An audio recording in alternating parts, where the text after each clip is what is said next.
प्यारे बच्चों, सुप्रभात। ऑनलाइन क्लास में आप सभी का स्वागत है। मैं हरिश्चंद्र सिंह, कक्षा 10, विषय गणित, अध्याय सांख्यिकी की द्वितीय कक्षा में अध्ययन कराने के लिए उपस्थित हूँ। इससे पूर्व हमने आपको कुछ स्वाध्याय करने के लिए दिया था। उसी स्वाध्याय के संदर्भ में आज हमने कुछ शिक्षण बिंदु लिए हैं। इन शिक्षण बिंदुओं की सहायता से आज हम आपको अध्ययन कराएंगे। यह शिक्षण बिंदु निम्न है। नंबर 1, बहुलक क्या है। यहाँ पर बहुलक के बारे में सीखेंगे, जानेंगे कि बहुलक क्या है, उसको परिभाषित भी करेंगे। नंबर 2, बहुलक की आवश्यकता। बहुलक है लेकिन दैनिक जीवन में इसकी क्या आवश्यकता है, किनको आवश्यकता है, उसका भी हम यहाँ पर अध्ययन करेंगे। नंबर 3, बहुलक वर्ग। बहुलक वर्ग के अनुसार एक सूत्र के माध्यम से हम वर्ग अंतराल के रूप में दिए गए आंकड़ों का हम बहुलक ज्ञात करेंगे। आइए प्रथम शिक्षण बिंदु की ओर चलें और अध्याय की शुरुआत करें। बहुलक क्या है। प्रथम शिक्षण बिंदु हमने लिया है, बहुलक क्या है। बहुलक क्या है? बहुलक का अर्थ हमने यहाँ परिभाषित करने की कोशिश की है। बहुलक पिछली कक्षाओं में भी इसका अध्ययन किया है, उसी के अनुसार हमने परिभाषित करने की कोशिश की है। बहुलक का अर्थ है सर्वाधिक बारंबारता वाला आंकड़ा। सर्वाधिक बारंबारता जिसकी होती है उसको बहुलक कहा जाता है। ये पीछे की कक्षाओं में भी इसका हमने अध्ययन किया था। जो दिए गए आंकड़ों के समूह में सबसे अधिक बार आने वाले पद को बहुलक कहते हैं। सबसे अधिक आने वाले, जैसे हमने यहाँ पे कुछ वस्तुओं को बनाया है चित्र के माध्यम से आपको समझाने के लिए। हमने इन वस्तुओं को, ये बॉल है, 3 बॉल बनी है, यहाँ पे ये पेन है, ये इसका कैप है, ये पेन है, इसका कैप है, ये बैट है।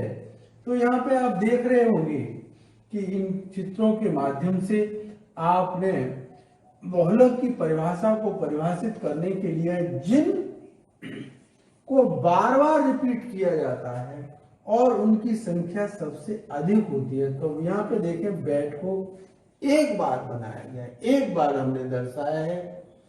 पेन को 2 बार, उनके कैप को, एक ये है और ये एक है। यहाँ पे बॉल को, एक बॉल ये है, एक बॉल ये है और एक ये है। यहाँ पर 3 बॉलों को हमने दर्शाया, अर्थात बैट की बारंबारता एक बार है। बैट को एक बार दर्शाया है, इसकी बैट की बारंबारता 1 है। पेन को 2 बार दर्शाया है तो पेन की बारंबारता 2 हो गई। यहाँ पे बॉल की बारंबारता कितनी होगी? 1, 2, 3। तो यहाँ पर इन वस्तुओं के माध्यम से भी हम बहुलक को ज्ञात कर सकते हैं। तो यहाँ पे बहुलक क्या होगा? यहाँ पे बहुलक होगा ये 3 है। बॉल की संख्या कितनी है? 3 है। तो बहुलक वो है जिनकी बारंबारता दिए गए पदों में सर्वाधिक होती है। यह है यहाँ पे बहुलक। यहां से देखते हैं, अर्थात जिस पद की बारंबारता सबसे अधिक होती है वह पद उस समूह का बहुपद कहलाता। अर्थात आंकड़े में दिया होगा, आंकड़े एक समूह में होंगे और आंकड़ों में उस समूह के आंकड़ों में उस पद की बारंबारता सबसे अधिक होगी तो क्या कहलाता है? बहुलक कहलाता है। बहुलक कितने प्रकार के? बहुलक वर्गीकृत आंकड़ों में होता है।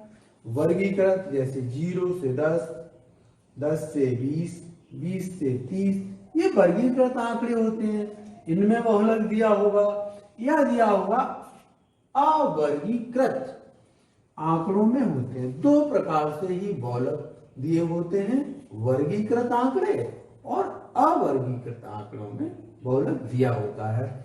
यहाँ हमने आपको प्रश्नों के माध्यम में एक प्रश्न हमने दिया है कि निम्नलिखित आंकड़ों का बहुलक ज्ञात कीजिए। तो यहाँ हमने जो परिभाषा बताई है, जो समझाई है आपको, बहुलक का सर्वाधिक बारंबारता वाला आंकड़ा है, सर्वाधिक बारंबारता वाला आंकड़ा। तो यहाँ हम आसानी से उसको समझ सकते हैं प्रश्न के माध्यम से। निम्नलिखित आंकड़ों का बहुलक ज्ञात कीजिए। हमने अंक दिए हैं 13, 14, 10, 13, 11, 12, 13, 20, 18, 12, 10, 13। अब हम यहाँ पे बहुलक को समझने के लिए, परिभाषा को समझने के लिए यहाँ देखें किस पद की, ये समूह में आंकड़े दिए हुए हैं, ये सब क्या है, समूह में आंकड़े दिए हुए हैं। इनमें किस पद की, किस आंकड़े की बारंबारता जिसे कहते हैं, कौन सा आंकड़ा सबसे अधिक बार आया है, वो क्या कहलाएगा, वो कहलाएगा इन आंकड़ों का बहुलक। तो हम देखें 13 को देखें कितनी बार आया है, 1, 2 है, 2 बार आया है। 14 कितनी बार आया है, 14 1 बार आया है। 10 भी 2 बार आया है। अब यहाँ पे 12 को देखते हैं, 12 1 2 3 4, 12 4 बार आया है। 12 की बारंबारता कितनी होगी, 4। और 11 की बारंबारता देखें, 1 ही बार आया है। 13 की देखें, 13 की बारंबारता हम पहले ही देख चुके हैं। 20 की बारंबारता देखें 1 बार, 18 की बारंबारता 1 बार, 10 की बारंबारता देख चुके 12। अर्थात यहाँ पर इन आंकड़ों के अनुसार यहाँ पे बहुलक आप बता सकते हैं कितना होगा बहुलक, बहुलक होगा 12। अर्थात इसका उत्तर कितना होगा, उत्तर होगा, उत्तर इसका होगा 12, इसका बहुलक आएगा। ये कौन सा है, ये है अवर्गीकृत आंकड़ों के अनुसार हम बहुलक को इस प्रकार से ज्ञात कर सकते हैं। हमने एक क्वेश्चन और लिया है छोटा सा समझाने के लिए। यहाँ पे कक्षा 10 के छात्रों की आयु, आयु माने उनकी उम्र, वर्षों में क्रमशः 13, 14, 13, 15, 12, 13, 15, 16, 13 है। इसका बहुलक ज्ञात करना है। अर्थात इनको हम दैनिक जीवन में भी प्रयोग करते हैं, देखते हैं। कक्षा 10 के जो छात्र हैं उनकी उम्र का वर्णन हमने किया है यहाँ पर, उनमें बहुलक ज्ञात करेंगे। अब आप यहाँ पे देखें कि 13 कितनी बार आया है, 1 2 3 4 5। यहाँ पे 13 को देखें तो 5 बार आया है। अब दूसरी संख्या है 14 को देखें, 14 कितनी बार आया है, 1 ही बार आया है। 14 1 बार आया है। 15 को देखें, 15 कितनी बार आया है, 1 2 बार। 16 कितनी बार, 1 बार आया है। इस प्रकार से हम देखें तो ये हमने डैश करके आपको कौन कितनी बार आया है, 13 वर्ष के छात्र 5 है, 16 वर्ष के छात्र 1 है, 15 वर्ष का छात्र 2 है, 2 छात्र हैं, 16 वर्ष का छात्र 1 है। तो यहां देखें सबसे छात्रों की संख्या ज्यादा किस उम्र के बच्चों की है, तो यहाँ पे बहुलक हम निकाल सकते हैं बहुलक की परिभाषा के अनुसार। अर्थात 5 जिसकी बारंबारता है, अर्थात 5 छात्र हैं जिनकी उम्र कितनी है, 13 है। अर्थात यहाँ पर 13 इसका क्या होगा, बहुलक कितना होगा, बहुलक इजिकल टू 13 वर्ष की छात्र सबसे अधिक है। तो इस प्रकार से हम बहुलक को समझ सकते हैं। फिर से दोहरा देते हैं, बहुलक का अर्थ है सर्वाधिक बारंबारता वाला आंकड़ा। सर्वाधिक बारंबारता का हमने आपको अर्थ बताया कि उस संख्या को कितनी बार रिपीट किया गया है, कितनी बार लिखा गया है, ये कहलाता है बहुलक। इसको इंग्लिश में मोड भी कहते हैं। आइए द्वितीय शिक्षण बिंदु की ओर चले। बहुलक की आवश्यकता। बहुलक की हमारे दैनिक जीवन में किन किन को अधिक आवश्यकता होती है? आवश्यकता तो सभी को है, लेकिन किन लोगों को अधिक आवश्यकता होती है? तो बहुलक को आवश्यकता के अनुसार हमने लिखा है, बहुलक के महत्व को सर्वाधिक व्यापार, जो व्यापार करते हैं, या उद्योग जगत, जहां पे वस्तुओं का निर्माण होता है, उद्योग जगत को आवश्यकता हुई, क्योंकि बड़े पैमाने पर व्यापार के लिए माल यानी वस्तुएं बनाने वालों या व्यापारियों के लिए बहुलक का महत्व अत्यधिक है। अब यहाँ पर दो व्यापारियों और माल बनाने वाले उद्योगों को इसकी अत्यधिक आवश्यकता क्यों है? वो यहाँ पर इस प्रकार से है, किसी कल कारखानों, जिसे फैक्ट्री भी कहते हैं, में उस नाप की वस्तुओं अत्यधिक बनाई जाएंगी जिनकी बाजार में मांग अत्यधिक होगी। मांग अत्यधिक होगी अर्थात आपने देखा होगा, हमारा देश त्योहारों का देश है। इस समय त्योहारों के समय आपने देखा होगा, विभिन्न प्रकार के जब त्योहार आते हैं तो कुछ वस्तुओं की मांग अधिक बढ़ जाती है, अर्थात व्यापारी और उद्योग, माल बनाने वाले फैक्ट्रियों में, कारखानों में, उनको बनाने की क्षमता को विकसित किया जाता है, उनकी संख्या को बढ़ाया जाता है। जैसे हमारे देश में 15 अगस्त आता है तो आपने देखा होगा झंडों का व्यापार तेजी से बढ़ जाता है, अर्थात झंडे हमने देखे मार्केट में सभी दुकानदारों के पास उस दिन झंडे की बहुतायत हो जाती है, मात्रा अधिक हो जाती है। तो क्या होता है कि उद्योगों में इनकी संख्या को बनाने की, वैसे तो बनते हैं, लेकिन जब ये 15 अगस्त आती है, 26 जनवरी आती है, हमारे राष्ट्रीय त्योहार आते हैं, तो इनकी संख्या को बनाने की विधि अधिक बढ़ जाती है, अर्थात अधिक मात्रा में इनको बनाया जाता है। जब वहां अधिक मात्रा में बनाया जाता है तो क्यों बनाया जाता है? क्योंकि बाजार में उसकी मांग बढ़ जाती है, इसलिए यह झंडे बनाए जाते हैं। अर्थात बहुलक के अनुसार देखें तो बहुलक क्या है? जिसकी बारंबारता अधिक हो, अर्थात जो वस्तुएं अधिक होंगी वो क्या कहलाएंगी? बहुलक कहलाएंगी। अर्थात त्योहारों के दिन, जो हमारे राष्ट्रीय त्योहारों के दिन है, उनमें हमारे झंडे की बहुता हो जाती है, उसे बहुलक भी कहते हैं। इस प्रकार से झंडे दिखाई देते हैं तो उसे क्या कहेंगे? उस समय के लिए, कुछ समय के लिए आते हैं तो वो बहुलक स्थिति होती है। यहाँ पर दूसरा हमने बनाया है, एक हमारा राष्ट्रीय त्योहार आता है दीपावली।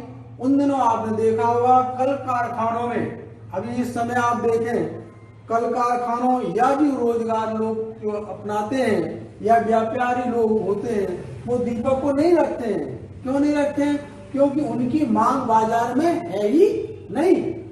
जब यह त्योहार दीपावली का आएगा तो आपने देखा होगा चारों तरफ दीपक ही दीपक आपको दिखाई देते हैं। क्यों दिखाई देते हैं? उन दिनों सभी लोग इसकी बाजार में मांग करते हैं, तो क्या कहेंगे? उसको बहुलक कहेंगे। उसकी मांग के अनुसार पूर्ति होने लगती है, उसकी संख्या बढ़ जाती है, तो इस प्रकार से दीपावली के त्योहारों में दीपक जो दिखाई देते हैं अधिक मात्रा में, वो क्या कहलाते हैं? बहुलकता कहलाते हैं।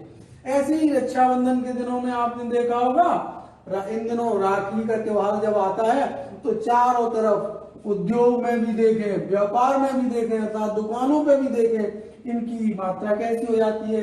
बहुत अधिक हो जाती है, आपने देखा होगा, अर्थात इनकी बहुलता हो जाती है बाजार में। तो इस प्रकार से यदि होली आती है तो आपने देखा होगा रंग और पिचकारी बाजार में दुकानदार रखता है। क्यों रखता है? क्योंकि उस समय उसकी मांग बढ़ जाती है, और जो मांग बढ़ जाती है तो उद्योग भी उसी प्रकार से उसका निर्माण करते हैं। वही हमने लिखा है, नाम की वस्तुएं बनाई जिसकी बाजार में मांग अधिक होगी।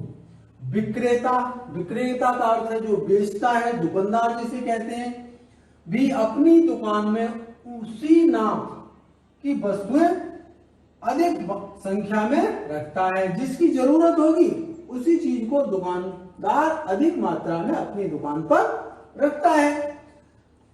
जिसकी बिक्री कैसी हो? अधिक हो। जिसकी बिक्री अधिक हो, अर्थात यहाँ बहुलक का अर्थ ही यही है, जिसकी संख्या, जिसकी बारंबारता अधिक हो। बार बार बारंबारता का अर्थ है उसको बार बार रिपीट किया जाए तो उसको क्या कहते हैं? बहुलक कहते हैं। तो बहुलक की आवश्यकता के अनुसार हमने एक छोटा सा कंक्लूजन निकाला है कि बहुलक प्रेक्षण मात्र से ज्ञात किया जा सकता है।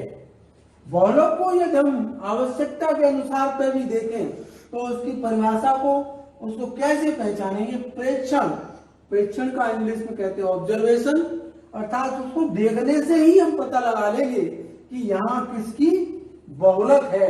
यहाँ इस तरह से ये उदाहरण हमने आपको बताए। बहुलक को आपको दैनिक जीवन में विभिन्न प्रकार की वस्तुओं के द्वारा, विभिन्न प्रकार के उद्योगों, व्यापारियों के द्वारा बहुलक की आवश्यकता को हम पहचान सकते हैं। आइए तृतीय शिक्षण बिंदु की ओर चले। बहुलक वर्ग। बहुलक वर्ग क्या होते हैं?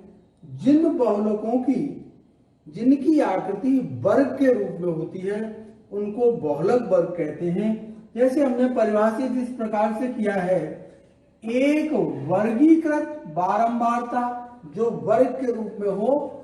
बारंबारता वटन में बारंबारताओं को देखकर बहुलक ज्ञात करना संभव नहीं है। यहाँ हम केवल वर्ग ज्ञात कर सकते हैं, केवल वर्ग को ज्ञात कर सकते हैं। कौन सा वर्ग है?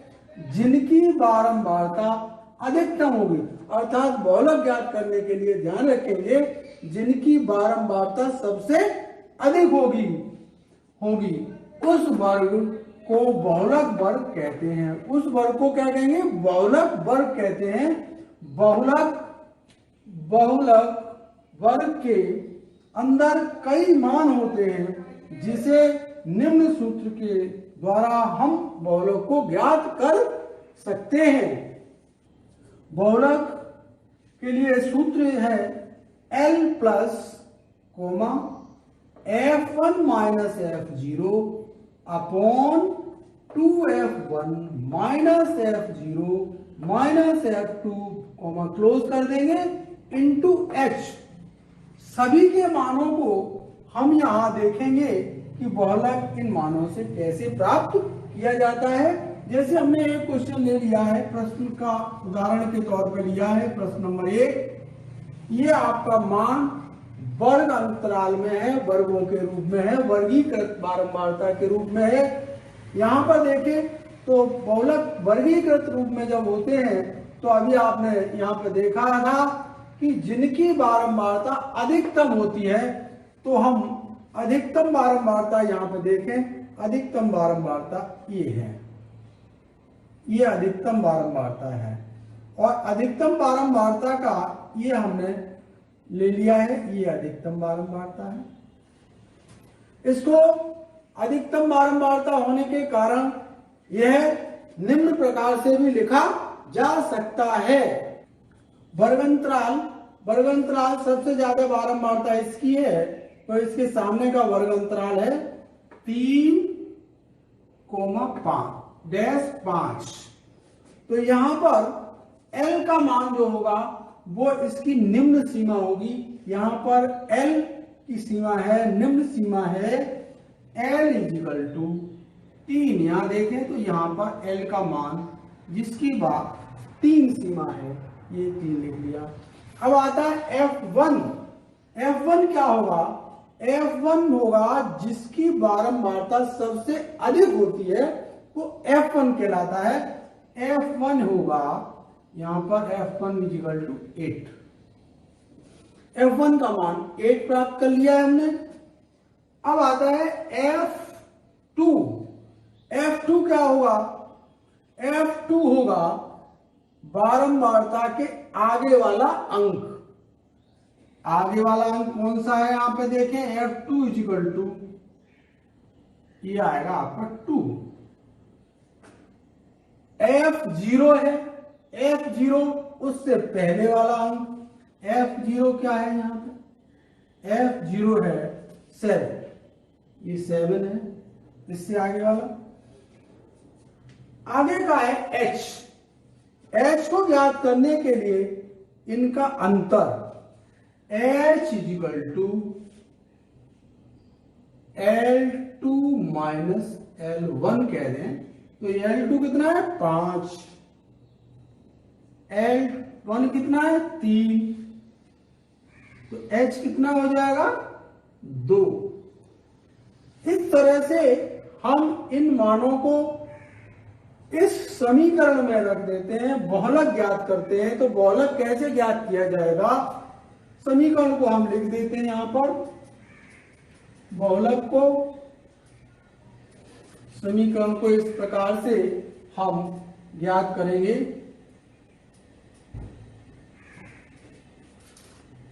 बहुलक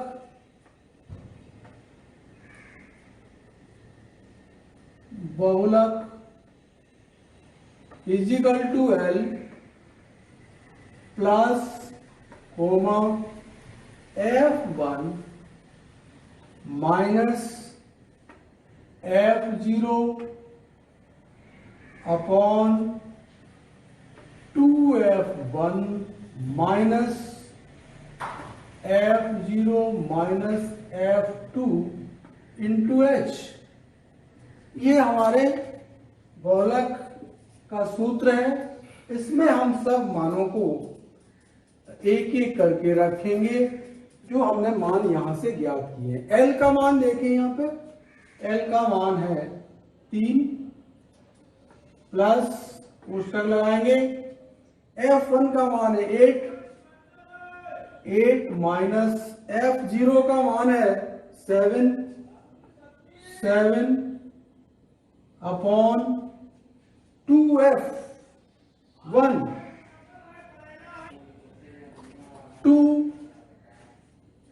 F1 का मान है 8 minus F0 7 minus F2 2। H की वैल्यू आपने यहां से ज्ञात की है 2। ये 2 है। इसको सॉल्व करते हैं। देखिए 3 प्लस 8 माइनस 7 1 होगा। यहां होगा 16 16 माइनस 9 ये 2 गुणा होगा इजिकल टू 3 प्लस 2 अपॉन 7 अर्थात 3 प्लस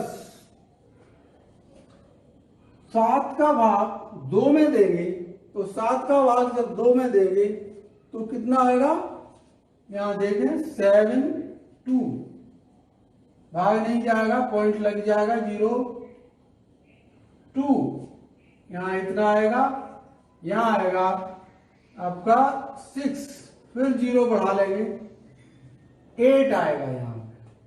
अर्थात इसकी वैल्यू आएगी 0.28। 3.28, यहाँ आएगा 3.28, अर्थात दिए गए आंकड़ों के आधार पर बहुलक के सूत्र का प्रयोग करके उसका बहुलक 3.28 प्राप्त किया जाता है। इसी प्रकार से इसी सूत्र का, इसी फॉर्मूले का उपयोग करके हम बहुलक को प्राप्त कर सकते हैं। आज जो अध्ययन किया है उसी के ऊपर हमने गृहकार दिया है। बहुलक किसे कहते हैं, बहुलक की परिभाषा लिखेंगे।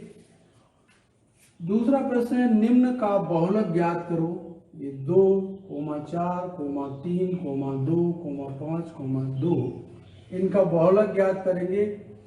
प्रश्न नंबर 3, ये वर्ग अंतराल दिए हुए हैं, इनमें बारंबारता दी हुई है। ये सूत्र लगाएंगे L plus F1 minus F0 upon 2F1 minus F0 minus F2 into H का प्रयोग करके यहाँ बहुलक ज्ञात कर लें। तो हम थोड़ा सा आपको हिंट देंगे, इस हिंट के आधार पर आप बहुलक ज्ञात करेंगे। सबसे अधिक यहाँ देखेंगे बारंबारता किस वर्ग अंतराल की और किसकी है, ये आपको हमने हिंट के रूप में इतना दिया है। यहां से ये सब मान ज्ञात करेंगे। ये आपका L होगा, इसका मान होगा L का मान, F1 आपका ये F1 होगा। आगे के दो मान आप खुद ज्ञात करेंगे। H का मान मैं और बता देता हूं, H इजिकल टू होता है उच्च वर्ग अंतराल का मान माइनस निम्न वर्ग अंतराल का मान, अर्थात 80 माइनस 60 इजिकल टू 20। यहां पर H का मान 20 लगाएंगे। दो मान आप ज्ञात करेंगे। F1 का मान हमने बता दिया है, F0 और F2 का मान इस प्रश्न में आप स्वयं लगाएंगे और हल करेंगे।